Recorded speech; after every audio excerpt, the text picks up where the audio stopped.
हमारे में इतनी हिम्मत नहीं है कि हम बिल्कुल इतनी सेटल्ड लाइफ, मेरे ख्याल से आज भी देखा जाए तो यूएस की पढ़ाई, यहाँ की पढ़ाई, आईआईटी दिल्ली दी बेस्ट, तो वहाँ की लाइफ अगर देखा जाए एज अ नॉर्मल पर्सन तो आप बेस्ट लाइफ जी रहे थे। सेटिस्फाइड ना होने के कारण आपने इतना बड़ा एक ड्रास्टिक चेंज लिया। इस संसार में हर चीज़ जो है वो दो चीज़ों का मिश्रण है, जिसको भगवत गीता में भगवान श्री कृष्ण एक श्लोक में बताते हैं। सनातन धर्म की क्या महत्व है? क्योंकि लोगों के मन में बहुत भ्रांतियां हैं इस धर्म के बारे में, और कुछ भ्रांतियां जो है वो विरोधी लोग भी फैलाते हैं। हमारा जो आधुनिक युवा वर्ग है, और युवा वर्ग ही क्यों, वृद्ध वर्ग भी जो है, उनको अपने संस्कृति, अपने धर्म और अपनी राष्ट्रीय संपदा के बारे में स्वयं पता नहीं है।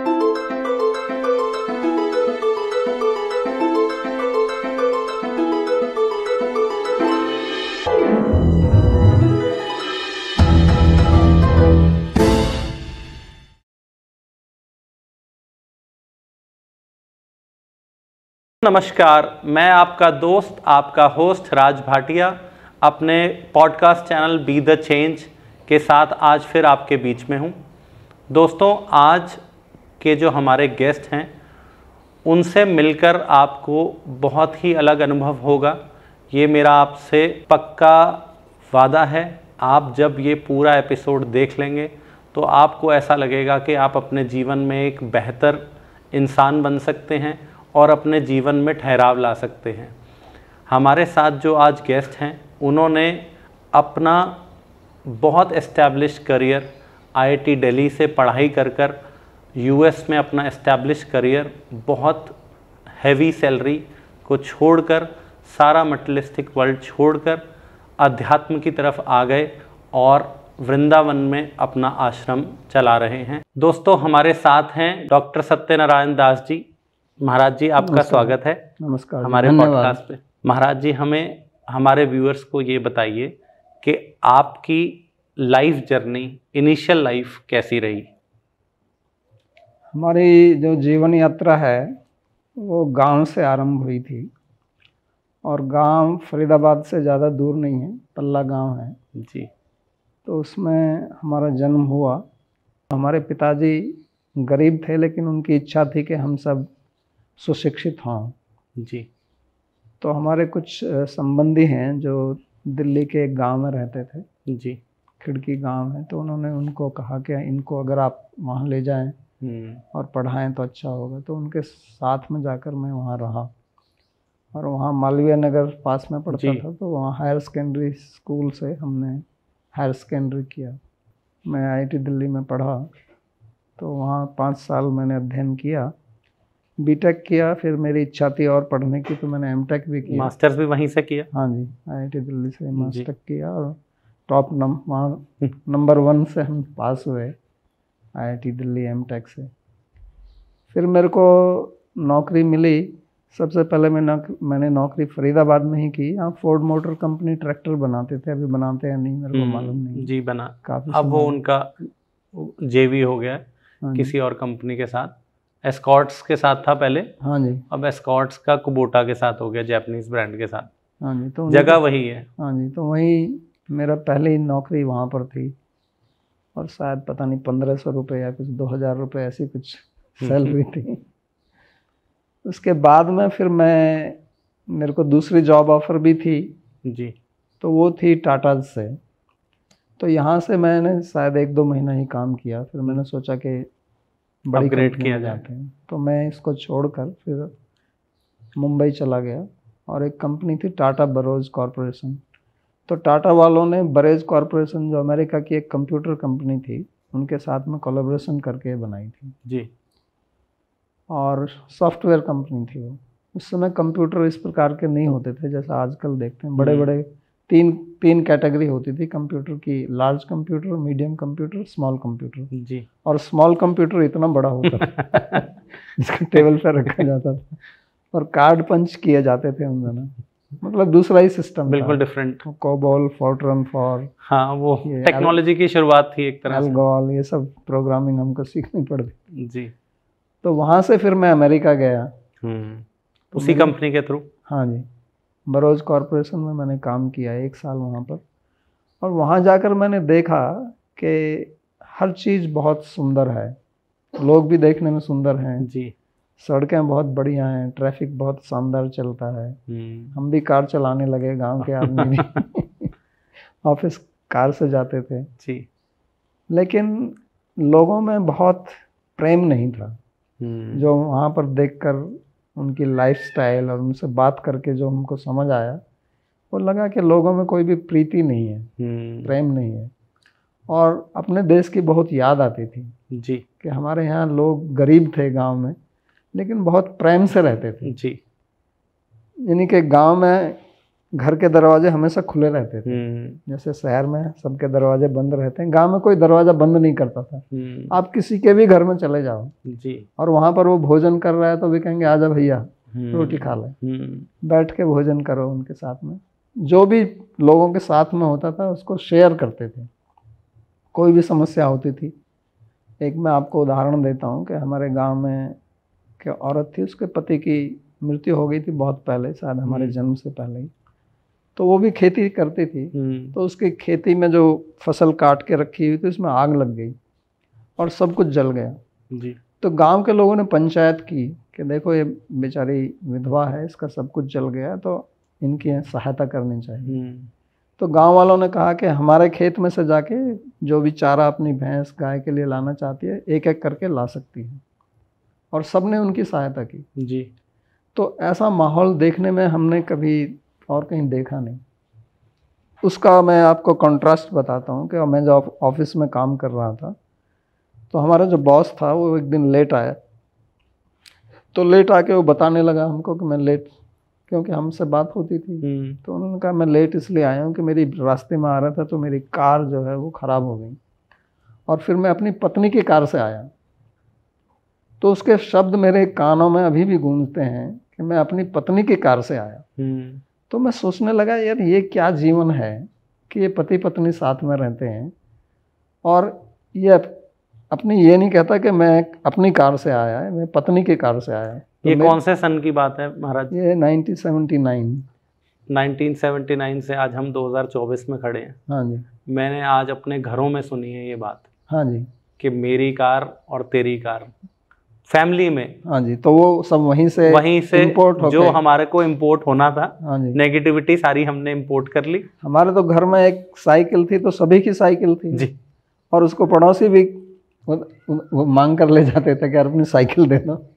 आज कोई आपकी कार मांगने नहीं आएगा ऐसे, और आप देंगे भी नहीं। तो ये सब जब मैंने देखा तो हमने सोचा कि ये कोई जीवन थोड़ी है इस प्रकार से रहना जी। और हमें अपनी संस्कृति का अध्ययन करना चाहिए और संस्कृति को समझकर उसका फिर थोड़ा प्रचार भी करना चाहिए, क्योंकि ये लोग भी अप्रसन्न हैं, सब मानसिक तनाव में रहते हैं जबकि सब कुछ उनके पास है। जी। तो मैं फिर ये सब छोड़कर भारत आया। कितने साल रहे आप वहाँ पर यूएस में? मैं करीब 1983 में वापस आया। 4 साल रहे? हाँ, चार साल रहे। हाँ जी। तो फिर आपको वैसा महसूस हुआ कि ये मटेरियलिस्टिक वर्ल्ड आपके लिए नहीं है? बिल्कुल नहीं है। तो रहते तो हम इसी वर्ल्ड में हैं, लेकिन विचारधारा बदली। जी। और मनुष्य अपनी विचारधारा से ही चलता है। तो फिर मैंने आके अपने धर्म ग्रंथों का, अपने दर्शन ग्रंथों का, सबका मैंने संस्कृत सीखी, क्योंकि हमको तो संस्कृत आता। हाँ जी। मैंने संस्कृत में बीए किया, संस्कृत में एमए किया, संस्कृत में पीएचडी की। इतनी पढ़ाई करने के बावजूद आपने फिर आकर फिर से पढ़ाई सारी स्टार्ट करी? हाँ जी। और मैंने करीब 25 वर्ष तक अपने ग्रंथों का अध्ययन किया और बड़े बड़े गुरु जो हमारे मुख्य गुरु थे, पूजनीय श्री श्री हरिदास शास्त्री जी महाराज, जो कि बनारस के पढ़े हुए थे जी, और जिन्होंने 9 विषयों में मास्टर किया हुआ था, तो उनसे मैंने करीब 20-22 वर्ष तक अध्ययन किया। महाराज जी, फिर उनसे आपकी मुलाकात कैसे हुई? उनकी मुलाकात ऐसे हुई कि मैं ग्रंथ का बहुत प्रेमी हूँ। अगर कभी आप वृंदावन आए तो मेरा अपना जो ग्रंथ का जो कलेक्शन है करीब 8-10 हज़ार पुस्तकें होंगी और सारी अपने भारतीय संस्कृति से संबंधित हैं, और कुछ हस्तलिखित ग्रंथ भी हैं, शायद आपने उनका कुछ सैंपल यहाँ देखा हो, जीवा फरीदाबाद। जी। तो मैंने उनका एक ग्रंथ खरीदा था वहाँ वृंदावन के बाज़ार से, और वो ग्रंथ जो है वो श्री जीव गोस्वामी जी का था, जिनके बारे में मैं तब तक जान चुका था और उनके ग्रंथों को मैं अध्ययन करना चाहता था। उन श्री जीव गोस्वामी जी के नाम पर ही ये जीवा इंस्टीट्यूट, जीवा पब्लिक स्कूल, जीवा आयुर्वेदा, ये सब उन्हीं के नाम पर बनाए गए। तो उनके ग्रंथ जो हैं वो संस्कृत में थे और हमारे जो गुरुजी थे उन्होंने उनका हिंदी में अनुवाद किया। तो वो मैंने जब देखा पहली बार, तो पहले मैंने उनके ग्रंथों को देखा नहीं था, उनका नाम सुना था और उनके सिद्धांत और उन्होंने जो लिखा है उसके बारे में मैंने काफ़ी प्रशंसा सुनी थी जी। तो फिर मैंने उस पर देखा कि इसका अनुवाद किसने किया, तो इच्छा हुई कि उनसे जाकर मैं मिला जाए। तो मैं उनसे जाकर मिला। इस प्रकार से मेरे पहली बार उनसे भेंट हुई और मैंने उनसे कुछ प्रश्नोत्तर किए और फिर मेरे मन में आए कि इनसे मेरे को अध्ययन करना चाहिए। महाराज जी, मैं 1 मिनट के लिए आपको रोकूंगा। आपने इतनी पढ़ाई करी, इतने बेसिक, आप एक बेसिक किसान परिवार से यूएस, जो उस ज़माने में आज भी लोगों का सपना है, और आप 10 साल पढ़ाई करके आप वहाँ पहुँच गए, जो कि मेरे ख्याल से उस समय में तो ऐसा होगा कि इस पूरे क्षेत्र से पूरे क्षेत्र से कोई नहीं गया होगा। हाँ जी, पूरे क्षेत्र में ये और जॉब लेकर न्यूज़ थी कि यहाँ से एक लड़का गया, एक पल्ला गांव से कोई जो है अमेरिका चले गए जी। और जब मैं पहली बार आया था, हाँ जी, तो पूरी बस आई थी मेरे को रिसीव वेलकम करने के। तो महाराज जी, आपने कैसे, मतलब जब आप ये ट्रांजिशन पीरियड चल रहा होगा, जब आप के मन में तो अंतर ध्वन चल रहा होगा, हाँ जी, जरूर आप छोटी छोटी घटनाओं से मन में ऐसे भाव आ रहे होंगे कि ये छोड़ना है, एक दिन तो हो नहीं जाता। हाँ जी, ये वास्तव में मैं जब वहाँ गया और सब कुछ देखा तो तभी से बदलाव आना आरंभ हो गया जी, कि ये जीवन वास्तविक जीवन नहीं है, ये दिखावा है, अंदर से खोखला है। तो आपके परिवार का, मित्रों का, आसपास माहौल का कैसा आप रिएक्शन मिला? सबका बहुत रिएक्शन, बहुत पहले तो सबको एक प्रकार से धक्का लगा कि ये पागल हो गया है, क्या हो गया है इसको, ऐसी जगह जहाँ हर व्यक्ति जाना चाहता है और उसे छोड़कर यहाँ वापस आ रहा है। तो सबको एक प्रकार से बहुत आश्चर्य और धक्का लगा इस बात का। और लेकिन भगवान की कुछ ऐसी कृपा रही, जब मैं पहली बार आया था 1983 में, और हमारे जो बड़े भाई हैं श्री शिवपाल चौहान जी, तो वो बहुत जोशीले व्यक्ति हैं, जैसा आप जानते हैं, अभी भी उसी प्रकार से हैं। और उस समय आप अंदाज़ा लगा सकते हैं कि अब से कम 50 पहले स्फूर्तिदायक व्यक्ति थे। तो उन्होंने ये प्रण किया था कि आएगा तो मैं इसका दिमाग बदल दूंगा। अच्छा, वहाँ से फिर वापस भेजूंगा। हाँ जी। लेकिन जब मैंने उनसे बात की, हम गांव में बैठे हुए थे, ये डॉक्टर प्रताप ये भी थे उस समय जी, और मैंने जब उनको बताया तो उनका दिमाग एकदम बदल गया। ये बड़ा एक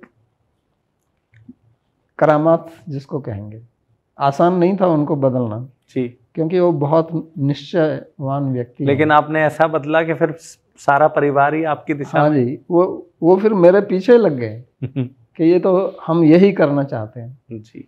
और यहाँ तक कि फिर पूरा परिवार ही बदल गया।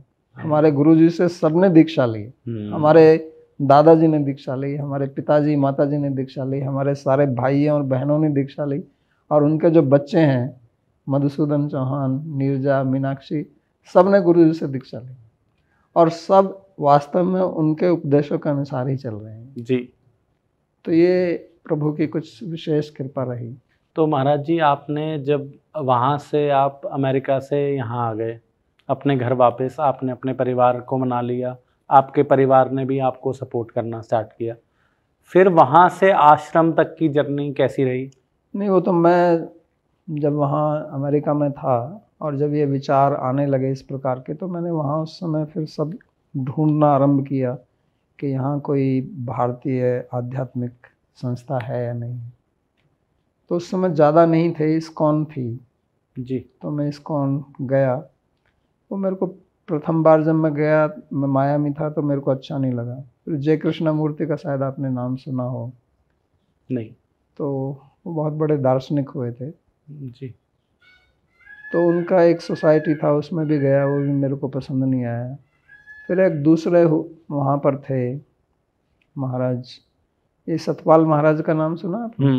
इनके छोटे भाई हैं जो अमेरिका में रहते हैं। सतपाल महाराज जी जो पॉलिटिक्स में, हाँ शायद जी, उत्तराखंड के जो हैं जी। ये 2 भाई हैं। अच्छा। इनके जो छोटे भाई हैं उनको गुरुजी बोलते हैं। वो जब 17-18 साल के थे तभी अमेरिका चले गए थे जी। और उनके वहाँ पर बहुत फॉलोअर्स हैं। मायामी में बहुत बड़ा सेंटर, तो मैं उनको भी सुनने गया, तो मेरे को जमा नहीं। तार्किक बुद्धि के भी थे, हम केवल भावुक नहीं थे। वो तो आपके एक मतलब बाबा जी होने से पहले जो एक IIT दिल्ली की पढ़ाई और इतना, तो लॉजिकल रीजनिंग आपकी कंबाइन हो गई। हाँ जी, तो जब तक हमको कोई लॉजिकली सेटिस्फाई नहीं करेगा तब तक हम उससे प्रभावित नहीं होते जी।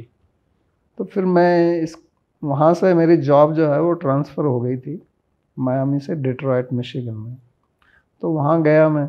ऑटोमोबाइल का हब था शायद उस समय डेट्रॉइट, तो काफ़ी उसको बोलते ही मोटर सिटी। मोटर सिटी, ये आपका फोर्ड मोटर कंपनी जी, सब वहीं पर इनके हैं। तो मैं वहाँ पर अध्ययन करने लगा पुस्तकों का। जॉब करने जाता था मैं, और मेरी जो जॉब थी वो सॉफ्टवेयर में ही थी, लेकिन जॉब थी ट्रबल शूटिंग की। जो कंपनी थी वो सॉफ्टवेयर के पैकेजेस बनाती थी जी, और उसमें जो प्रॉब्लम आती थी वो मैं देखता था, उनको फिक्स करना, प्रोग्रामिंग। क्योंकि उस समय इस प्रकार के कंप्यूटर नहीं थे तो कंप्यूटर शेयर करना पड़ता था। पूरा कंप्यूटर रूम होता था इतना बड़ा, जैसे कमरा देखना, इतना बड़ा कंप्यूटर रूम था। तो उस पर दूसरे लोग भी जो सॉफ्टवेयर प्रोग्रामिंग करते थे उनको भी आवश्यकता पड़ती थी। तो हमारा जो बॉस था उसने कहा कि आप आफ्टर वर्किंग आवर्स आइए यहाँ पर, क्योंकि आपको तो कंप्यूटर हमेशा चाहिए नहीं है। तो वर्किंग आवर 9 to 5 थे। उन्होंने कहा 5 से 12 बजे तक आइए। तो मैंने कहा मेरे को भी हमेशा कंप्यूटर की ज़रूरत नहीं है, I will come from 3 to 10। तो वो मान गया। तो मेरी जॉब 3 से 10 थी। That means basically I was free whole day. और वहाँ से मैं ज़्यादा दूर रहता नहीं था। तो 10 बजे काम ख़त्म किया, घर चले गए, तो सोते तो 10-11 बजे वैसे ही हैं। तो सुबह उठ के हम फ्री थे, तो मैं बहुत अध्ययन करता था। मैं वहाँ की जो लोकल लाइब्रेरी थी वहाँ गया, वहाँ जो धार्मिक ग्रंथ थे विवेकानंद के इत्यादि के उपनिषद वगैरह उनको पढ़ने लगा। फिर मेरे एक सीनियर थे IIT के जो दूसरे सिटी में रहते थे, उनका मेरे को पता चला। और मैं, हालांकि उस समय लोगों का आपस में बहुत संपर्क रहता था, जो भारतीय लोग थे जी, तो मैंने वो सब बंद कर दिया था। वो मिलते थे, पार्टी करते थे, तो मैं शनिवार रविवार को फास्टिंग करता था और किसी पार्टी वार्टी में नहीं जाता था। तो मेरे बारे में सबको पता चल गया था, क्योंकि हमारे काफ़ी क्लासमेट्स थे वहाँ पर, कुछ सीनियर भी थे IIT के। तो उसको सबको पता चल गया कि ये तो कुछ योगी टाइप आदमी है, तो इसलिए मेरे को कोई बुलाता नहीं था। तो हमारे एक सीनियर थे, तो मैं उनसे मिलने गया, तो उनको भी मेरे बारे में पता चल गया था। तो उन्होंने कहा कि यहाँ पे एक बहुत अच्छा मंदिर है डिट्रॉइट में, आप वहाँ क्यों नहीं जाते हो? तो मेरे को नहीं पता था। उन्होंने कहा राधा कृष्ण मंदिर है। तो मैं वहाँ गया। वो वास्तव में इस्कॉन का मंदिर था, लेकिन बहुत भव्य मंदिर था जी। और फोर्ड मोटर कंपनी के जो फाउंडर थे एल्फ्रेड फोर्ड, हाँ जी, उनका जो ग्रैंडसन है उसने वो मंदिर डोनेट किया था जी। तो मैंने फिर वो मंदिर ज्वाइन कर लिया। और उस ज्वाइन करने का कारण भी एक विचित्र था। ये सब वहाँ के जो टेम्पल प्रेसिडेंट थे वो भी IIT दिल्ली के थे हमारे सीनियर। तो मैं वहाँ मंदिर जाने लगा जी। हर रविवार को उनका प्रोग्राम होता था, संडे फीस्ट। तो मैं तो वैसे फास्टिंग करता था शनिवार रविवार को, तो शाम को वहाँ जाके मैं अपना व्रत पारण करता था। और वो लोग प्रचार करने लगे, अपना कुछ पुस्तक दिया पढ़ने के लिए। तो उनसे मैं जब बात करता था तो वास्तव में मेरे प्रश्नों का वो कुछ सेटिस्फैक्ट्री उत्तर नहीं दे पाते थे।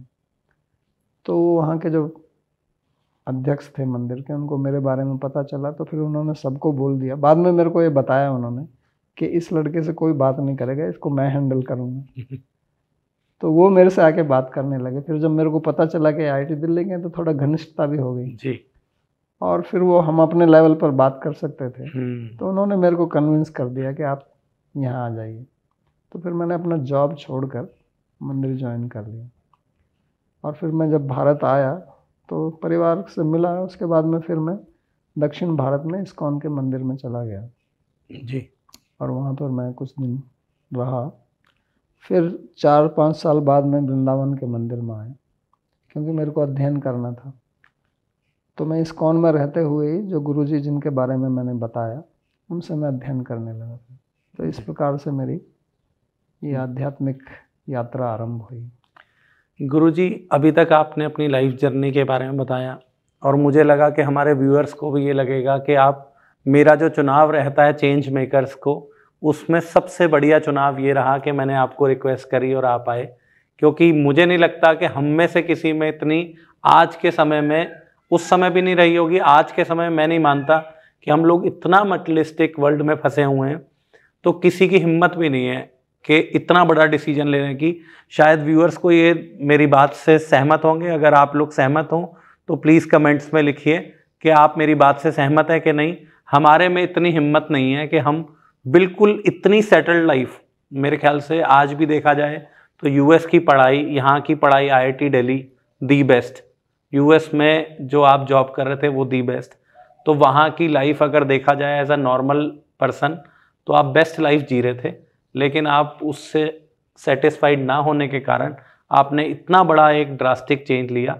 तो हम आप उसके इस कदम की सराहना करते हैं और हम चाहते हैं कि आप जैसे लोग हमारे व्यूअर्स में भी कुछ बनेंगे, तो शायद जो हिंदू धर्म हमारा बहुत पिछड़ता जा रहा है, जो सनातन से बच्चे परे होते जा रहे हैं, अब हम उस पे आते हैं कि सनातन धर्म की क्या महत्व है।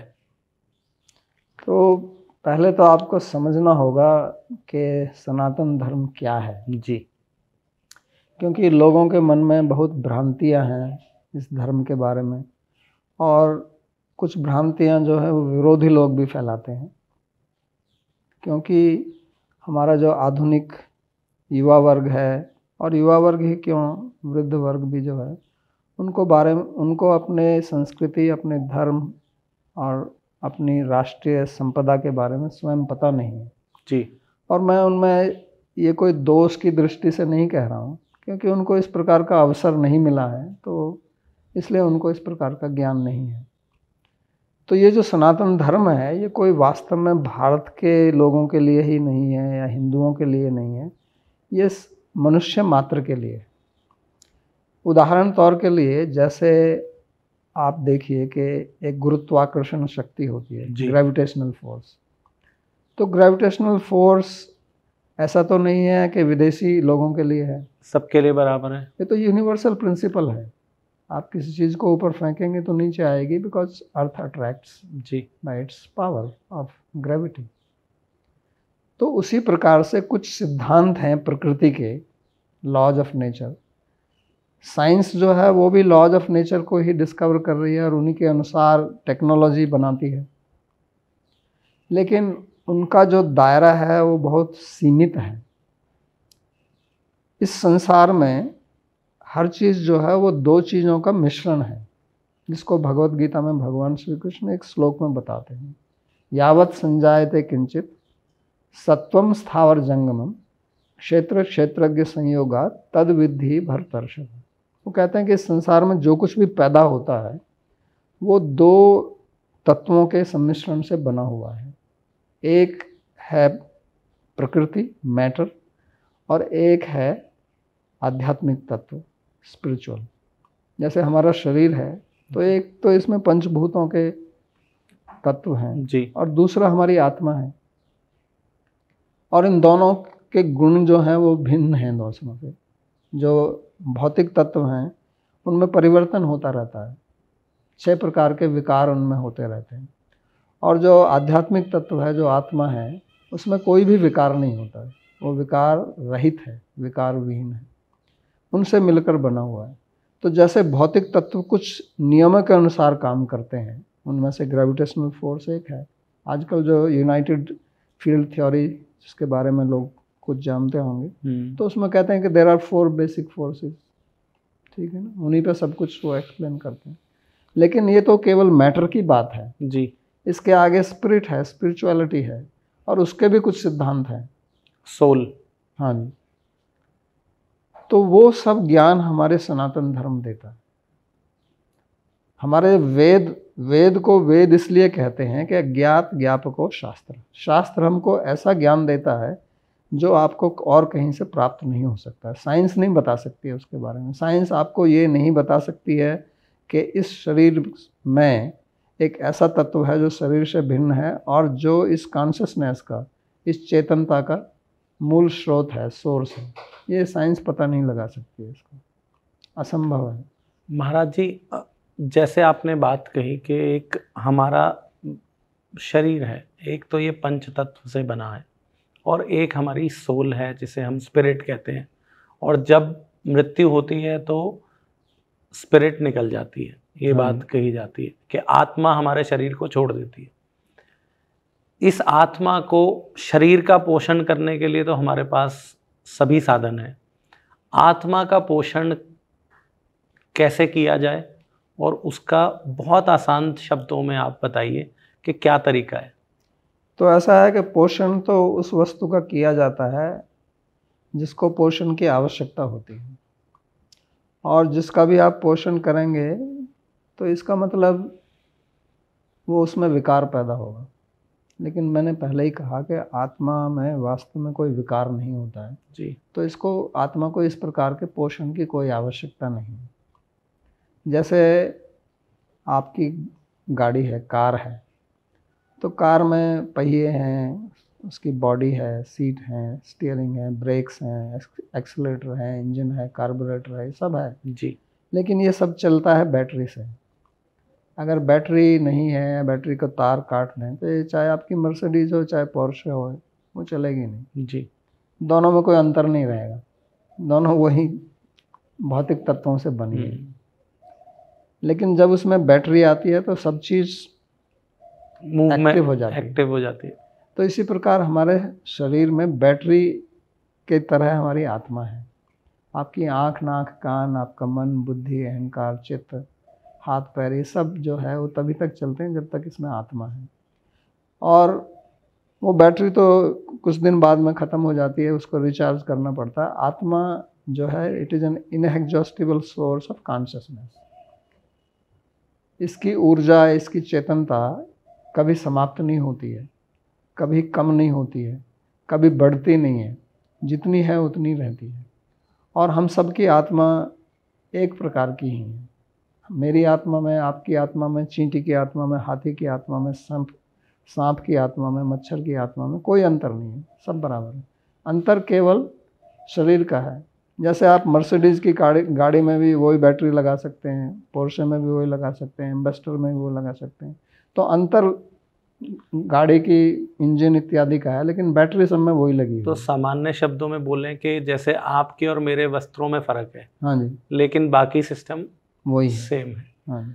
महाराज जी, जैसे आपने बताया कि आत्मा सबकी सेम है, अगर आत्मा सबकी सेम है तो फिर सेम नहीं है, सिमिलर है। सिमिलर है। हाँ जी, हमारी आत्मा भिन्न भिन्न है, लेकिन एक ही तरह की, उसी की उस कंपनी से बनी हुई है। ठीक है जी। जैसे आप बैटरी लगाएं किसी में, कार में, और सब एक ही कंपनी की बनी हुई है और सबकी एक जैसी पावर है। तो इसका मतलब मैन्युफैक्चरिंग यूनिट तो सबका सेम है, सब भगवान से बनी है। भगवान से बनी है। हाँ। अगर मैन्युफैक्चरिंग यूनिट सेम है, सभी आत्मा एक ही क्रिएचर की क्रिएटेड है, हाँ जी, तो फिर हमारे में ये युद्ध इस लेवल पे होता है, शरीर लेवल पे। आत्मा के लेवल पे कोई युद्ध नहीं है। जितना भी आप ये वैरायटी देखते हैं, ये विविधता, प्रकारता, ये सब शारीरिक और मानसिक स्तर पर है, जो कि भौतिक है। उसी पर फिर ये हिंदू, मुसलमान, ईसाई, बौद्ध, ये सब आता है। आत्मा का ये सब कोई धर्म नहीं है। आत्मा केवल भगवान का अंश है। ममई वंशो जीव लोके जीव भूत सनातन, ये सब मेरे अंश हैं। लेकिन ये अंश जो है ये शरीर के अंदर बैठे हैं। यंत्रारूढ़ानि माया, ये शरीर एक यंत्र है और उसके अंदर आत्मा बैठी हुई है। तो आत्मा के लेवल पे किसी में कोई अंतर नहीं है, चाहे वो किसी भी धर्म का व्यक्ति हो, क्योंकि ये धर्म तो बाद में जोड़ा जाता है। पैदा जब बच्चा होता है उसके बाद में उसको आप कुछ भी धर्म दे दो। किसी का अगर कोई हिंदू घर में पैदा हुआ है और उसको आप कोई दूसरा ईसाई अडॉप्ट कर ले तो वो उसका धर्म हो जाएगा। लेकिन आत्मा के स्तर पर सब बराबर है। तो इसी प्रकार के कुछ नियम हैं जो हमको इस हमारी जो मॉडर्न साइंस या टेक्नोलॉजी है, इनके नियमावली से ऊपर का ज्ञान हमको देती है, वो सनातन धर्म। और वो जैसे ये ग्रेविटेशनल फोर्स है, ये सनातन है जी। ऐसे ही मानो लॉ ऑफ कर्मा है, ठीक है ना, कर्म का सिद्धांत है जी। तो वो सबके ऊपर लागू होता है। ऐसा थोड़ी है कि हिंदू के ऊपर ही लागू होता है और कि ईसाई पर नहीं होगा। वो तो आप जहाँ भी हैं, जैसे मैं जहाँ इस पृथ्वी पर जहाँ पर भी हूँ, मेरे ऊपर गुरुत्वाकर्षण लग रहा है। मैं उसको मना नहीं कर सकता, मेरा धर्म उसको मना नहीं कर सकता, मेरा जेंडर उसको मना नहीं कर सकता। तो ऐसे जो कर्म का नियम है वो सब पर लगता है, आप उसको माने या ना माने। आप मानेंगे तो फायदे में रहेंगे। अगर मेरे को ग्रेविटेशनल फोर्स का पता होगा, then I can make an aeroplane. जी। इसी प्रकार अगर मेरे को कर्म का सिद्धांत पता होगा, I can become free from कर्म। उसी को मोक्ष बोलते हैं। महाराज जी, एक बार आपने ये बहुत, मेरे आगे क्वेश्चंस में मैं ये पूछता आपसे कि कर्म का क्या सिद्धांत है। हाँ जी, वो बताइए। तो कर्म का सिद्धांत इतना सिंपलिस्टिक नहीं है जितना कि ग्रेविटेशनल फोर्स का है। क्योंकि क्या होता है कि जैसे जैसे आप सूक्ष्मता पर जाते हैं जी। तो चीज़ें थोड़ी थोड़ी जटिल कॉम्प्लेक्स होती चली जाती हैं। जैसे आपका शरीर है, डिटेलिंग में। हाँ जी, लेकिन अगर हम मनुष्य के मन के बारे में बात करें तो बहुत कॉम्प्लेक्स है, और मन से परे है ये आत्मा, और उसके सिद्धांत तो ये और ज़्यादा कॉम्प्लेक्स हो जाती है, सूक्ष्म भी होगी और कॉम्प्लेक्स भी होगी। तो कर्म का जो बेसिक सिद्धांत तो यही है कि हम जो भी कार्य करते हैं उसका एक फल आता है, क्योंकि हम कार्य इसलिए करते हैं कि हम कुछ फल चाहते हैं। जी। तो जो भी आप कार्य करेंगे उसका कुछ ना कुछ परिणाम निकलेगा, हर क्रिया का कुछ परिणाम निकलता है। जो ये एक न्यूटन का लॉ है कि every action has an equal and opposite reaction. वो तो केवल मोशन से संबंधित है, that is just a law of motion. लेकिन उसका ये बहुत विस्तृत रूप आप कह सकते हैं। कर्मों के अनेक विभाग हैं, प्रारब्ध कर्म, अप्रारब्ध कर्म, क्रियमाण कर्म, संचित कर्म, भावी कर्म। तो ये सब के इनके विभाग हैं। लेकिन मूल चीज़ क्या है कि कर्म का जो बेसिक सिद्धांत है, वास्तव में कर्म का नियम क्यों है। तो कर्म का नियम जो है इस संसार में एक संतुलन, एक बैलेंस बनाने के लिए। जैसे हमारी एक सरकार है, कोई भी किसी भी देश में चले जाओ कुछ सरकार होगी, तो सरकार किस लिए होती है?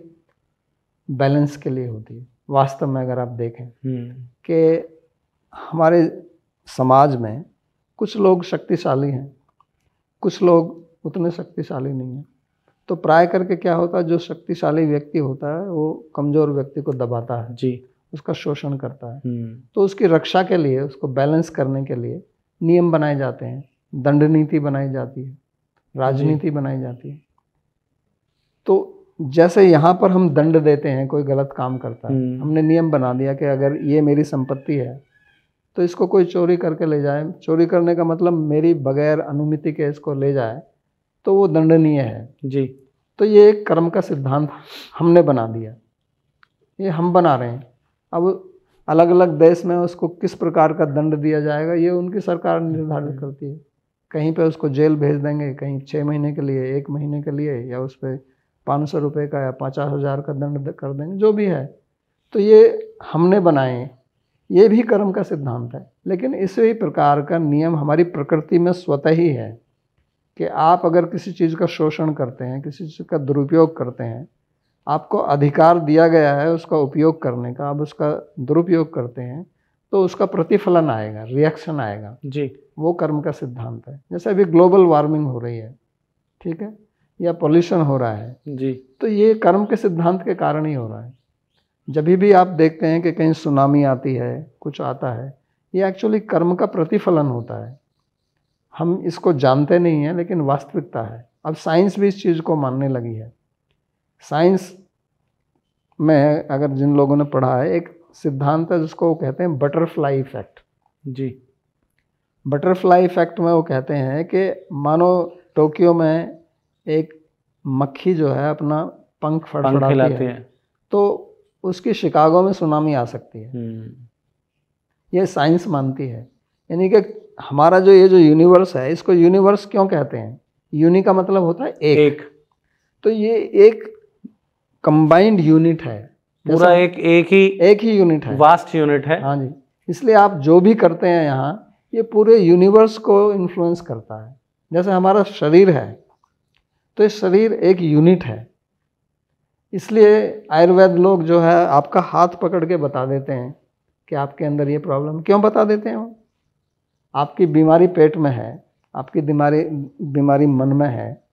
ऐसे ऐसे वैद्य हैं जो आपको केवल यहाँ हाथ करके बता देंगे कि आपका फैटी लिवर है। मैंने अनुभव किया उस बात। जी। वो केवल ऐसे हाथ रखता है यहाँ पर और वो बता देगा कि आपका प्रोस्टेट बढ़ा हुआ है या आपका ब्लड प्रेशर हाई है। तो ऐसा कैसे संभव है? ये कोई अंधविश्वास की बात नहीं है, ये एक विज्ञान है। लेकिन ये विज्ञान जो है, ये मॉडर्न मेडिकल साइंस से ऊपर का विज्ञान है। ये विज्ञान हमारा आयुर्वेद देता है। इसलिए मैंने कहा कि हमारे वेद हमको वैसा ज्ञान देते हैं जो आपको और कहीं मिलने वाला नहीं है। तो ये हमारा सनातन धर्म है। और जैसा मैंने कहा कि जैसे मॉडर्न मेडिकल साइंस ऐसा तो नहीं है केवल पाश्चात्य के लोगों के लिए है कि आई तो वहाँ से ही है।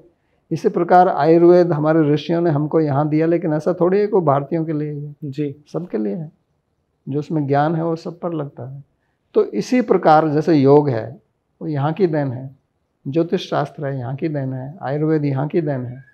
हमारे यहाँ के जो मैथमेटिक्स दिया, शून्य दिया, गणना दी, डेसिमल सिस्टम जो दिया, ये सबके लिए ऊपर लागू होता है। ऐसा तो नहीं है कि भारत के लिए ही है। जितना मेरा सूक्ष्म ज्ञान है आपके आगे, असली घी वाली कहानी है। बिल्कुल सही बात है कि हमारे को इतना दिमाग से हमारे प्ले कर दिया, जनरेशन बाय जनरेशन, पीढ़ी दर पीढ़ी लगा है। बहुत लंबे समय से क्या हुआ कि मैं जिस घर में पैदा हुआ हूँ तो मेरे घर की मानसिकता ही बदल दी गई।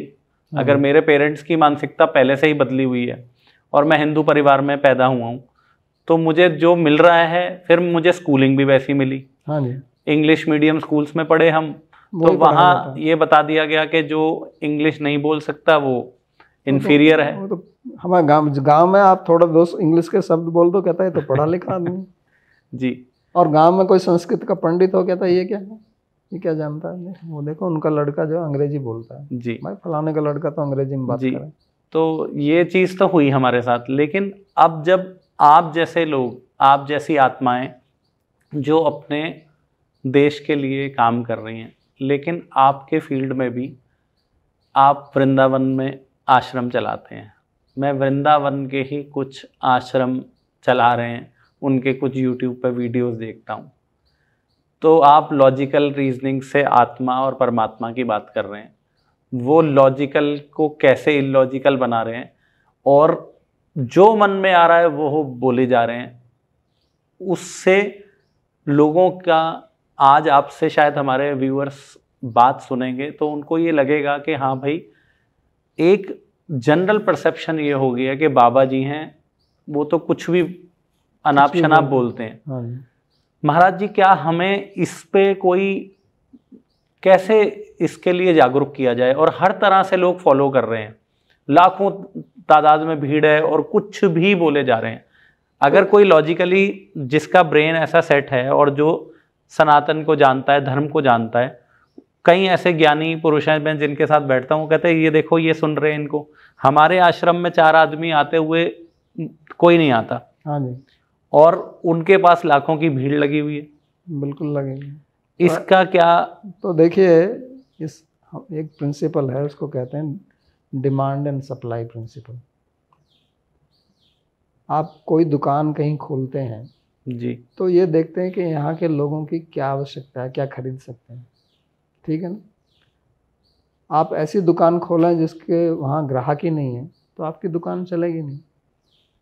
तो वास्तव में जितनी गलती आप उनकी देख रहे हैं, उससे ज़्यादा गलती हम लोगों की है जो गलती दिखा रहे हैं जी। क्योंकि सप्लाई तो इन्हीं को कर रहे हैं। वो वही असली देसी घी वाली बात हो गई। हाँ जी। हमें आदत ही नकली की पड़ गई। तो नकली की आदत है उनको। अब उनको मैं जो अपनी बात बताऊंगा तो मेरी बात कौन सुनने वाला है। तो इसको ऐसे सोचिए कि अगर कोई डायमंड में डील कर रहा है और दूसरा उसी के पास में एक दुकान है, वो डायमंड जो इमिटेशन डायमंड में डील कर रहा है, लैब ग्रोन डायमंड हाँ जी, तो किसकी दुकान पर ज़्यादा भीड़ होगी? एक रियल ज्वेलरी बेच रहा है और एक इमिटेशन ज्वेलरी भेज रहा है, तो किस पे ज़्यादा लोग जाएंगे? इमिटेशन पे जाएंगे, क्योंकि वो अफोर्ड कर सकते हैं, सस्ती होगी। हाँ जी, और उसको वो नहीं कर सकते। तो क्या हुआ है कि ये जो साधु बने हुए हैं, जिनको आप साधु कह रहे हैं, ये साधु भी तो इसी समाज ने दिए हैं, कहीं और से तो नहीं आए हैं वो। उनको पता लगा कि लोग इस प्रकार के हैं और इनको मैं अगर ऐसा बोलूँगा तो ये मेरी बात सुनेंगे, तो कपड़ा बदल लिया, वेश बदल लिया, आश्रम में चले गए, थोड़े श्लोक याद कर लिया, थोड़ी चौपाई याद कर ली, और उनको फिर आप बताइए, तो क्यों नहीं करेगा वो? तो पहला हमारे समाज में ऐसा क्यों नहीं था कि पहले हमारे जो समाज के लोग थे वो भी अपने धर्म के बारे में जानते थे। जैसे आपने कहा कि वो पीढ़ी शायद 30% जानती थी, अब उस 30% सीधी पीढ़ी वाले को अगर ये बाबा जी कुछ इस तरह से बोलेगा तो वो टोकेगा नहीं टोकेगा उसको जी।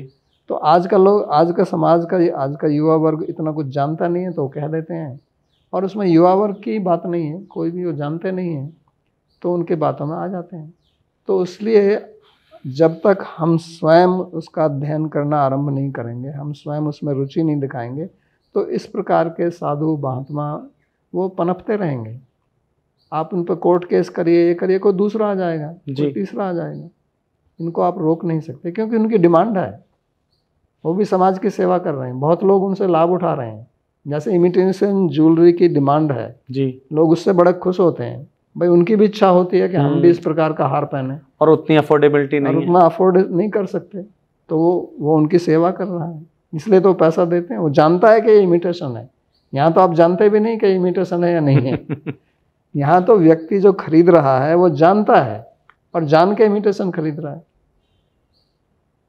तो इसका निराकरण, इसका समाधान यही है कि हम स्वयं लोग थोड़ा प्रयास करें, अपने धर्म को, अपने सनातन ग्रंथों को, उनको जानें, उनको पढ़ें, उनका अध्ययन करें। महाराज जी, आपने जैसे बताया कि हमें थोड़ा सेल्फ अवेयरनेस की ज़रूरत है अपने धर्म के बारे में। सेल्फ अवेयरनेस के लिए कुछ एक टिप्स जो आप हमारे व्यूअर्स को दें, जो हम आज, मान लीजिए मेरी उम्र 42 साल है, मेरे 2 बच्चे हैं, मेरे को जितना ज्ञान है वो आपके मुकाबले तो कुछ भी नहीं हुआ, और शायद मुझे लगता है मैं अपने सर्कल में, आसपास में काफ़ी अवेयर हूँ, पर मैं अपने बच्चों को कैसे अवेयर बनाऊँ, और ताकि अपने धर्म से जुड़ सकें, और धर्म के जो प्रिंसिपल हैं, जैसे आपने प्रिंसिपल ऑफ कर्मा कहा, प्रिंसिपल ऑफ मेडिटेशन है, योगा है, बहुत है। क्या क्या चीज़ें ऐसी हैं जो स्मॉल टिप्स, जिससे हम अपने आने वाली पीढ़ी को अपने धर्म के लिए, सनातन के लिए जागरूक कर सकते हैं? देखिए, उसके लिए सबसे पहले तो आपको स्वयं थोड़ा ज्ञान प्राप्त करना होगा, क्योंकि आप अपने बच्चों को तभी कुछ निर्देश, कुछ गाइडेंस दे सकते हैं जब स्वयं उसको जानते हैं जी।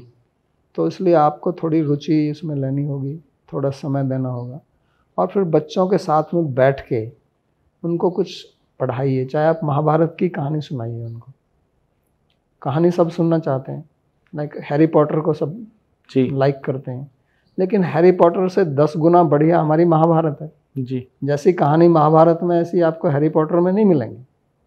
मैं तो हैरी पॉटर का नाम ही कहता हूँ, ये हैरी पॉटर नहीं है, हरिपुत्रा है। तो और हमारी जो विलक्षणता हमारी महाभारत की है कि यहाँ केवल कहानी ही नहीं है, कहानी के पीछे एक मॉरल है, एक सिद्धांत है, एक शिक्षा है, क्योंकि ये कहानी केवल कहानी के लिए नहीं बनाई गई है, वो हमें पढ़ाने के लिए बनाई है।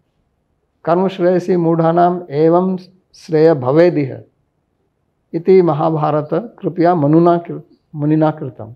मुनि व्यास ने देव ने महाभारत बनाया इसीलिए कि जो लोग ज़्यादा गूढ़ तरीके से हमारे ग्रंथों का अध्ययन नहीं कर सकते हैं, उनका भी श्रेय कैसे हो, तो वो महाभारत पढ़े। और महाभारत में भी भगवत गीता है, वो जल्दी से समझ नहीं आती, लेकिन मैं एक प्रवचन देता हूँ हर रविवार को 10:30 बजे जी। उसका मैंने टाइटल ही दिया है कि गीता और हमारा जीवन। तो मैं उसमें दिखाता हूँ कि गीता के श्लोक को हम अपने जीवन में कैसे उतार सकते हैं। उसको कोई भी सुन सकता है, बहुत सरल भाषा में, कोई ज़्यादा जटिल शब्दावली का प्रयोग नहीं है, जटिल सिद्धांत की बात नहीं है, लेकिन वो आपके काम आएगा आपके जीवन में, और उसको बच्चे, बूढ़े, युवा सब सुन सकते हैं। वो सब फ्रीली अवेलेबल है, यूट्यूब पे सुनिए। आप डायरेक्टली जुड़ना चाहते हैं तो उनसे लिंक ले सकते हैं। मैं लिंक लेकर मैं अपने व्यूअर्स को डाल दूंगा। जो आप भगवत गीता की, मैंने भी 2 सेशन अटेंड करे हैं उसके। हाँ जी महाराज जी, मेरे से प्रश्न पूछ सकते हैं, आप कोई भी प्रश्न पूछ सकते हैं। महाराज जी, भगवत गीता का महत्व, मॉरल ऑफ द स्टोरी क्या है? मॉरल ऑफ द स्टोरी, जो मेन मॉरल है वो है अपने आप को समझिए, प्रकृति को समझिए, भगवान को समझिए, क्योंकि हम संबंधित हैं एक दूसरे को।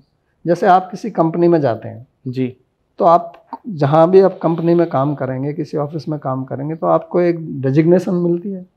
डेजिग्नेशन के अनुसार आपका कर्तव्य मिलता है कि ये करना है, और आपको ये भी पता चलता है कि आप उस कंपनी में दूसरे लोगों के साथ कैसे जुड़े हुए हैं। तो इसी प्रकार गीता हमको सिखाती है कि हम इस संसार में हैं, हम इस संसार के अंग हैं, इसलिए हम सबसे जुड़े हुए हैं, हमारा कुछ कर्तव्य है। और वो मेन कर्तव्य यही है कि गीता में भगवान एक श्लोक बोलते हैं, उसमें सार बात, एक छोटी सी बहुत, तो बातें तो बहुत सारी हैं जी। तो वो कहते हैं कि जैसे दूसरे का सुख दुख होता है, ऐसे ही आपका सुख दुख है। जैसे आपका सुख दुख है ऐसे ही दूसरे का। तो जो आप नहीं चाहते कि मेरे साथ में ऐसा हो, तो वो दूसरे के साथ में भी मत करो। आपका कोई धन चोरी करता है तो आपको बुरा लगता है, तो आप दूसरे का धन चोरी करेंगे तो उसको भी बुरा लगेगा। तो ऐसे मत कीजिए। ये बेसिक, बहुत साधारण सा एक सिद्धांत भगवान ने दिया है 6ठे अध्याय में अर्जुन को।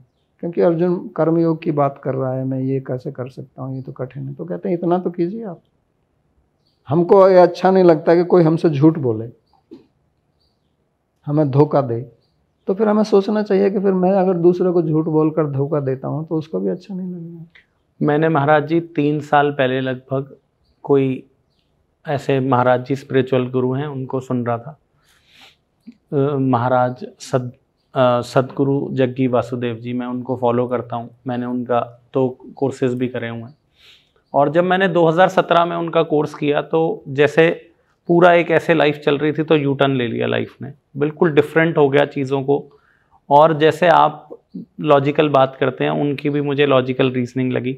अभी मैं पिछले 1-1.5 साल से प्रेमानंद महाराज जी जो वृंदावन में हैं उनको सुन रहा हूँ, हमारे पड़ोसी हैं जी। तो महाराज जी कई ऐसी चीज़ें हैं, जैसे मैंने एक चीज़ नोट करी, उन्होंने मुझे सुनने में ये पता चला कि हमारे द्वारा बोला गया शब्द और हमारे द्वारा किया गया कर्म, वो जैसे आप यूनिवर्स कह रहे हैं कि ब्रह्मांड में वो रहता है, वो कहीं ना कहीं वो एक एनर्जी है, वो कहीं ना कहीं जाकर हमें आज नहीं 5 साल बाद, 10 साल बाद हमारे पास टकरा के आएगी। अवश्य आएगा। वही तो कर्म का सिद्धांत है। तो जिस दिन वो समझ आ गया तो कर्म का करने का तरीका बदल गया कि भाई आज हमने किसी को मार दिया, किसी को गाली दे दी, तो मुझे आज नहीं कोई देगा, शायद अगले जन्म में दे, कभी दे, लेकिन देगा जरूर। 10 साल बाद दे देगा। तो वो जो सुख दुख वाली बात मैं बता रहा था, वो वही चीज़ को शॉर्ट में भगवान कह रहे हैं जी। ज़्यादा डिटेल में नहीं जाना। उनका सुख दुख की अनुभूति सबको होती है और सब चाहते हैं कि मैं सुखी रहूं और मेरे को दुख ना हो। तो ऐसा जैसा मैं चाहता हूं ऐसा आप भी चाहते हैं, तो इसलिए मेरे को ऐसा कार्य नहीं करना चाहिए कि इससे मैं आपके लिए दुख पैदा करूं। और जो मज़े की बात है वो ये है कि जब मैं आपके लिए दुख पैदा करता हूं तो मैं वास्तव में अपने लिए दुख पैदा कर रहा हूं। इसको समझना ये कर्म का सिद्धांत है।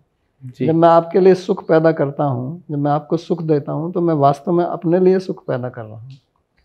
जब व्यक्ति इस बात को समझ जाएगा तो समाज में शांति आ जाएगी। हमको इतनी पुलिस और इतने नियम और कानून और कोर्ट, इसकी आवश्यकता नहीं रह जाएगी। तो जो राम राज्य कहा गया है वही राम राज्य है। अगर हर एक व्यक्ति इस कर्म के सिद्धांत को समझ जाए और इसमें विश्वास पूर्वक इसके अनुसार पालन करे, तो हमें इतने नियमावली, और अभी रेप हो गया, अब इसके लिए स्ट्रिक्ट लॉ बनाइए, ये कीजिए। अब लॉ आप कहाँ तक बनाए जाएंगे जी, और लॉ को फिर उसको एनफोर्स कैसे करेंगे आप? उसके लिए फिर एक दूसरा तंत्र खड़ा करना पड़ेगा आपको। और व्यक्ति का माइंड इतना तेज है, वो उसको बाईपास करेगा लॉ को। लेकिन अगर मेरे अंदर ही बैठ जाए कि नहीं, मेरे को ये नियम का पालन करना है, इसमें मेरी भलाई है, मेरी अपनी भलाई है, जब मेरे को ये विश्वास हो जाएगा कि मैं दूसरे को धोखा देता हूँ तो वास्तव में मैं अपने आप को धोखा दे रहा हूँ। अगर मैं दूसरे का पैसा छीनता हूँ या किसी धन को, संपत्ति को लूटता हूँ धोखा देकर, तो वास्तव में मैं अपने लिए नुकसान कर रहा हूँ। और ये वास्तविकता है, ये लॉजिकल है, यही तो एक्शन और रिएक्शन की बात है। महाराज जी, आपने अभी तक हमें जो बताया वो मेरे लिए खुद ही एनलाइटमेंट की वो दे रहा है। आप ये बताइए कि हमें आज फिज़िकल से ज़्यादा मेंटल डिजीज़, जिसे हम साइकोलॉजिकल प्रॉब्लम्स कहते हैं, आज से 20-25 साल पहले जब मुझे अपना बचपन याद है हमने बहुत कम सुनी थी। शायद होती होगी, लेकिन आज बहुत मैं आसपास भी लोग देख रहा हूँ जो इस परेशानी से, इस बीमारी से परेशान है। उसका क्या कारण लगता है, मूल कारण आप, और उसको कैसे ठीक किया जा सकता है? तो मूल कारण जो है वो यही है कि जब तक, जैसे मैंने कहा कि हम अपने आप को नहीं समझेंगे, हमारा जीवन हमको क्यों मिला है, इसका क्या प्रयोजन है, इस सृष्टि का क्या प्रयोजन है, जब तक हम इन चीज़ों को नहीं समझेंगे तो तब तक क्या होगा कि हम एक अंधकार में रह रहे हैं। और जब हम अंधकार में रहते हैं तो गलत कार्य लेते हैं। अगर मेरे को ये पता नहीं है मानो आयुर्वेद की दृष्टि से कि मेरे शरीर की प्रकृति क्या है, जो अपने आप को समझने की मैंने बोली, तो मैं ये भी नहीं कह रहा कि आप आत्मा हो, ये जाइए। इतना तो समझिए कि ये मेरा जो शरीर है इसकी एक प्रकृति है। जैसे एक कार है, एक कार पेट्रोल से चलती है, एक कार डीजल से चलती है, तो आप उसको जानना पड़ेगा ना कि भाई ये पेट्रोल की कार है, डीजल की कार है। अब पेट्रोल की कार में आप डीजल डाल दें तो क्या चलेगी वो? तो ऐसे ही हमारा शरीर, हमारी प्रकृति है। को किसी को वात प्रकृति है, किसी की पित्त प्रकृति है, किसी की कफ प्रकृति है। उसके अनुसार उसको भोजन चाहिए। अब वात प्रकृति वाले को आप कफ प्रकृति का भोजन दें, कफ प्रकृति वाले को आप वात प्रकृति का भोजन दें, तो वो गाड़ी चल तो जाएगी, क्योंकि हमारे यंत्र इतना ज़बरदस्त है कि पेट्रोल की गाड़ी में डीजल डालें तब भी चलती है, लेकिन थोड़े दिन बाद में कुछ नॉइज़ करेगी जी। समझे ना? आपके कहीं दर्द होगा, कहीं कुछ होगा। आप जब युवा हैं तब तक झेल लेंगे, लेकिन जब 40 के ऊपर पहुंच जाएंगे तो कहीं ना कहीं वो खड़खड़ करने लगेगी। तो इसमें तो मेरा ही लाभ है इसको समझने में। तो इसी प्रकार से मेरी नेचर सात्विक है, मेरी नेचर राजसिक है, मेरी नेचर तामसिक है, मेरी किस प्रकार की इंटेलिजेंस है, मेरी किस प्रकार की स्किल है। तो मैं जब ये समझ जाऊंगा तो उसी के प्रकार जब मैं काम करूंगा तो उससे चलेगी। अब कोई 3 व्हीलर है और उसमें आप मर्सिडीज़ का इंजन लगा दें और फिर चलाएं उसको, तो आप उसको तोड़ फोड़ के बराबर कर देंगे ना 2 दिन में जी। तो ये हमको समझना है, और इसके ऊपर फिर हमें समझना है कि हम आत्मा है। तो इस प्रकार जब हम समझेंगे तो हम गलत खाना नहीं खाएंगे, हमारी दिनचर्या सही रहेगी, हमारे संबंध अच्छे रहेंगे, हमारा चिड़चिड़ापन नहीं होगा, क्योंकि जैसा आप भोजन करते हैं वैसा ही मन बनता है। जैसा खाएंगे। ये जो आपका शरीर है ये भोजन ही तो है, और क्या है जी? ये भोजन का ही तो परिणाम है, भोजन खाकर ही बना। हाँ, भोजन करके ही बढ़ रहा है शरीर। हाँ जी। अगर जैसे बच्चा भोजन, एक दिन व्रत करके देख लो, आपको पता चल जाएगा। तो आप 1 दिन 2 दिन व्रत कीजिए तो आपको देखेगा कि आपका मन भी कमज़ोर हो गया। तो जैसे शरीर तो हम अच्छी तरह जानते हैं कि भोजन से ही चलता है जी, हमारा मन भी भोजन से ही चलता है, मन भी भोजन से ही बनता है। तो अगर आप ये सब फास्ट फूड और ये इस प्रकार का दूषित भोजन करेंगे तो आपका मन दूषित हो जाएगा, उसमें तनाव आएगा, उसमें स्ट्रेस आएगा, और फिर आपके संबंध बिगड़ेंगे, क्योंकि जैसा आपका मन होगा उसी के अनुसार आपका बर्ताव होगा। फिर आपके संबंधों में खटास आएगी, फिर उससे एक चेन, परंपरा बनती चली जाती है, एक श्रृंखला बन जाती है। उसका फिर आप समाधान ढूंढेंगे, फिर एक गोली खाएंगे उसके लिए। अब वो गोली जो है वो हमारे शरीर को माफिक नहीं आती, क्योंकि ये 5 तत्वों से बना हुआ है जो नेचर से आया है, और गोली फैक्ट्री से आई है, वो जड़ी बूटी से तो बनी नहीं है। तो वो जाके अपना भी विकार, वो हो सकता है कि आपको सहायता करे वो, लेकिन उसका एक साइड इफ़ेक्ट भी आएगा, ईट्रोजेनिक उसको बोलते हैं। और ये बहुत इस पर रिसर्च की गई है कि आदमी के अंदर ज़्यादा डिजीज़ जो हैं वो गलत खाने से और गलत दवाई लेने से आती है। मैं अंत में आपसे ये जानना चाहूँगा, आज से लगभग 7-8 साल पहले मैं बहुत कंफ्यूज था, क्योंकि मुझे बेचैनी सी रहती थी। जैसे आप को अपना करियर छोड़ रहे थे, मैं भी अपना करियर छोड़ना चाहता था, छोड़ भी दिया एक तरह से। मुझे ये लगा कि मुझे अपना पर्पस ऑफ लाइफ ढूंढना है, मुझे पर्पस ऑफ लाइफ अपना मिला। और जिस दिन से मैं उसके लिए क्लियर हो गया, क्लैरिटी थॉट में आ गई, तो 90% ऑफ माय क्लटर जो मेरी बॉडी में हो रहा था, माइंड में हो रहा था, वो ख़त्म हो गया। लेकिन शायद प्रभु की कोई कृपा रही होगी तो ये हुआ। मैं आपसे जानना चाहता हूँ कि जो हमारे व्यूअर्स हैं, अगर वो अपना पर्पस ऑफ लाइफ जानना चाहें तो कैसे जानें, और पर्पस ऑफ लाइफ जानने से क्या जीवन में बदलाव आ सकता है?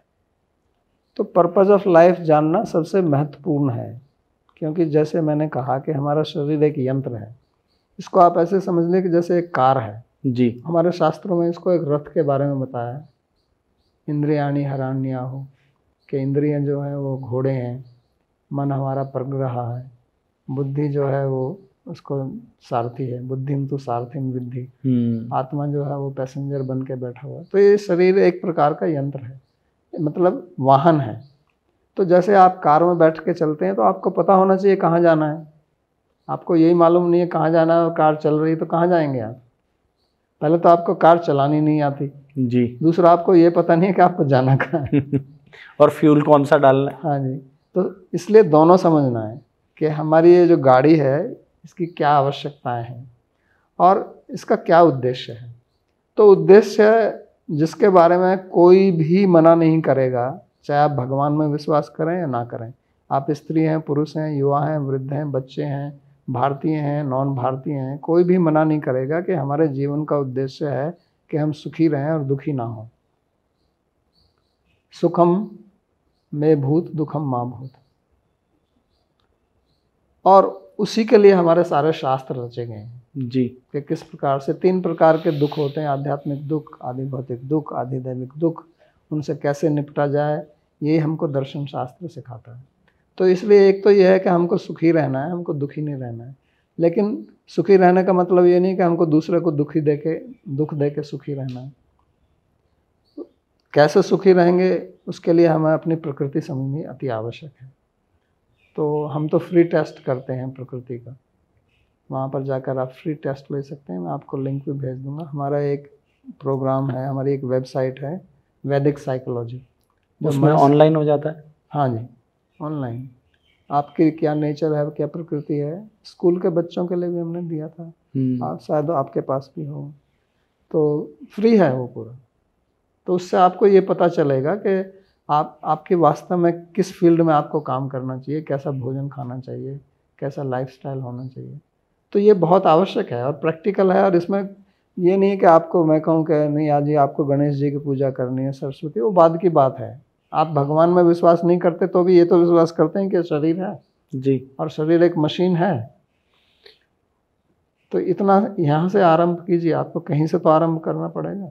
और इसमें आपको किसी की श्रद्धा नहीं करनी, किसी की शरणागति नहीं होनी, कुछ भी नहीं है। आप खाते हैं, हर एक व्यक्ति खाता है, ऐसा खाइए जो आपके शरीर को स्वस्थ रखे। इतना ही तो हम कह रहे हैं। हम कोई आपको नई चीज़ करने के लिए नहीं कह रहे हैं। सब भोजन सब करते हैं, सोते सब हैं। तो सोने का तरीका क्या हो, भोजन करने का क्या तरीका हो, ये हमारी आयुर्वेद की वेबसाइट पर दिनचर्या देख लीजिए आप। तो ये आपके लिए ही है, ये इसमें मेरा कुछ नहीं है जी। ये हमारे ऋषियों ने जितने भी शास्त्र बनाए वो हमारी भलाई के लिए बनाए, उनका कुछ नहीं है। वो कोई बिजनेसमैन थोड़ी थे। व्यास जी तो वहाँ हिमालय में बैठे हैं, उनको कोई पुस्तक थोड़ी बेचनी थी कि इससे मेरे को कोई रॉयल्टी आएगी, कुछ नहीं। हमारे कल्याण के लिए बना। और उनकी दृष्टि है जिसको हम नहीं देख सकते, जिसको साइंस नहीं देख सकती, उसको वो देख सकते हैं। ये एक विज्ञान है, इसको ऋतंभरा प्रज्ञा बोलते हैं। एक जब आप ध्यान लगाते हैं तो आपके अंदर एक ऐसी शक्ति पैदा होती है जो इन इंद्रियों से परे का ज्ञान प्राप्त कर सकती है। क्योंकि संसार उतना ही नहीं है जितना हम देखते हैं। ये तो अब साइंस भी जानती है। पहले न्यूटोनियन फिजिक्स थी, अब क्वांटम फिजिक्स आई पिछले 70-75 वर्ष से। अब क्वांटम फिजिक्स जो कहती है वो तो न्यूटोनियन फिजिक्स कभी नहीं बता सकती है जी। और बल्कि उससे उल्टा ही कहती है। लेकिन आप न्यूटोनियन फिजिक्स को भी मानते हैं और क्वांटम फिजिक्स को भी मानना पड़ेगा।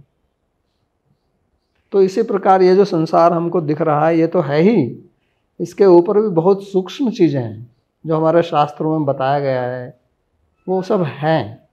लेकिन वहाँ तक पहुँचने के लिए हमको अपनी बुद्धि को सूक्ष्म बनाना पड़ेगा, उसके लिए साधना करनी पड़ेगी, उसमें बहुत मेहनत लगती है। तो हम ये भी नहीं कह रहे कि आप सब उसमें लगिए, कम से कम आप अपने शरीर को स्वस्थ रखिए, अपने समाज को, अपने परिवार को स्वस्थ रखिए, अच्छे आपके संबंध हों ताकि आप सुखी रह सकें। जी। तो दोस्तों, ये थे हमारे साथ महाराज जी वृंदावन से, और महाराज जी ने इतने आसान शब्दों में लॉजिकल रीजनिंग के साथ हमें मैसेज दिया। और मुझे लगता है कि महाराज जी सबसे बड़ा आपका टेक अवे आज के पॉडकास्ट का ये है कि हम अपनी लाइफ को कैसे जीना है उसकी पद्धति को हमें बदलना पड़ेगा।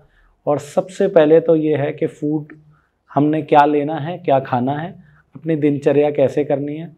और मैं चाहूँगा कि अगर आप लोग कुछ बेटर हों और अपनी पर्पस ऑफ लाइफ ढूंढने में शायद इस एपिसोड के बाद कोई आगे आप काम कर सकें तो हमें ज़रूर बताइएगा। और आगे इस एपिसोड को, इस पॉडकास्ट को आगे जितना आप फैलाएंगे, हम लोग एक पॉजिटिव चेन अच्छे लोगों से मिलकर, अच्छे ज्ञान को प्राप्त करके शायद हम आगे इसमें बढ़ने में महत्व है, हमारा जीवन बदल सकता है, हमारे आने वाली पीढ़ी का जीवन बदल सकता है। मेरी आपसे यही रिक्वेस्ट है। इसी के साथ धन्यवाद महाराज जी। हरि ओम तत्सत।